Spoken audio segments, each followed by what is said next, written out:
सनातन धर्म के पर्व सदैव से हमारे समाज में एकता, भक्ति और सांस्कृतिक समृद्धि का प्रतीक रहे हैं।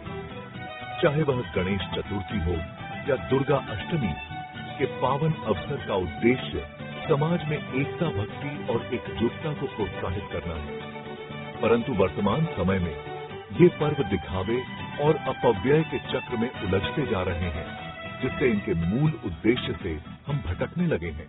आइए हम एक नई पहल करें, संयुक्त पूजा की। यह पहल न केवल हमारे धार्मिक मूल्यों की पुनर्स्थापना करेगी, बल्कि समाज में व्याप्त अनावश्यक खर्चों और पर्यावरणीय नुकसान को भी कम करेगी।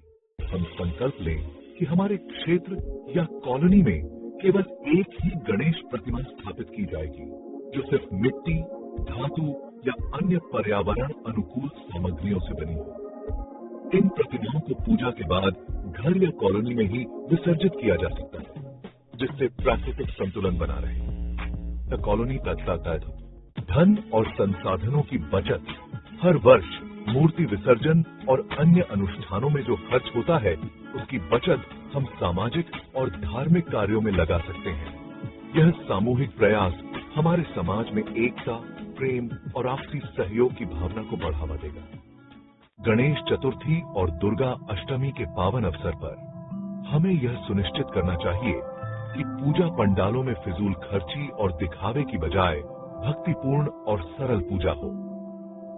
माता दुर्गा की पूजा का उद्देश्य शक्ति, भक्ति और सद्गुणों को जागृत करना है, न कि प्रतिस्पर्धा और भौतिकता को बढ़ावा देना। सामाजिक सुधार और एकजुटता संयुक्त पूजा की यह पहल न केवल हमारे त्योहारों के मूल उद्देश्य को सार्थक बनाएगी, बल्कि हमारे समाज में एकजुटता और सामूहिकता की भावना को भी प्रोत्साहित करेगी। जब पूरा समुदाय एक साथ एक ही प्रतिमा के सामने श्रद्धा से सिर झुकाएगा, तभी इन त्योहारों की सच्ची महिमा प्रकट होगी।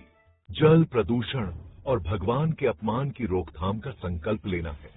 इस प्रकार की घटनाएं हमारी आने वाली पीढ़ियों के मन में गलत संदेश भेजती हैं और उन्हें हमारी परंपराओं के प्रति असंवेदनशील बना सकती हैं। इसलिए यह हमारी सामूहिक जिम्मेदारी है कि हम इन कुप्रथाओं को समाप्त करें और अपने धार्मिक त्योहारों को पर्यावरण, संवेदनशीलता और शुद्ध आस्था के साथ मनाएं। आइए हम सब मिलकर गणेश चतुर्थी के इस पावन पर्व को एक नई दिशा दें, ऐसी दिशा जिसमें भगवान गणेश की स्थापना और विसर्जन दोनों ही पर्यावरण और समाज के प्रति सम्मान और श्रद्धा के साथ हो। हम केवल एकता और भक्ति के साथ इस पर्व को मनाएं, ताकि यह हमारे समाज और पर्यावरण के लिए सच्चे आशीर्वाद के रूप में उभरे। कम से कम इस वर्ष हम इतना संकल्प अवश्य लें कि घर में जो भी मूर्ति स्थापित करें, वह केवल मिट्टी या धातु की हो, ताकि उसे घर में ही विसर्जित किया जा सके। करोड़ों छोटी छोटी मूर्तियों का तालाबों और नदियों फेंककर विसर्जन, जो हमारे भगवान का अपमान है, इसे रोका जा सके। इससे हम न केवल भगवान गणेश का सम्मान करेंगे, बल्कि पर्यावरण की भी रक्षा करेंगे। जब हम अपनी भक्ति को प्रकृति के साथ जोड़ेंगे, तभी इस पर्व का असली महत्व समझ में आएगा और हम इसे सही मायनों में सार्थक बना पाएंगे। सिमरन, आइए मिलकर एक नया संकल्प लें। भगवान गणेश और माता दुर्गा की कृपा से इस पहल को सफल बनाने के लिए हम सबको मिलकर प्रयास करना चाहिए। यह पहल हमारी आने वाली पीढ़ियों के लिए एक आदर्श स्थापित करेगी, जो न केवल हमारे धर्म और संस्कृति की रक्षा करेगी, बल्कि समाज को भी नई दिशा देगी। आर्थिक विकास के इस पवित्र अवसर पर हम सभी से आग्रह करते हैं कि इस संकल्प को साकार करने में अपना योगदान दें और समाज को एकजुट कर एक आदर्श प्रस्तुत करें। संस्कृति की रक्षा, समाज की उन्नति, संयुक्त पूजा के साथ।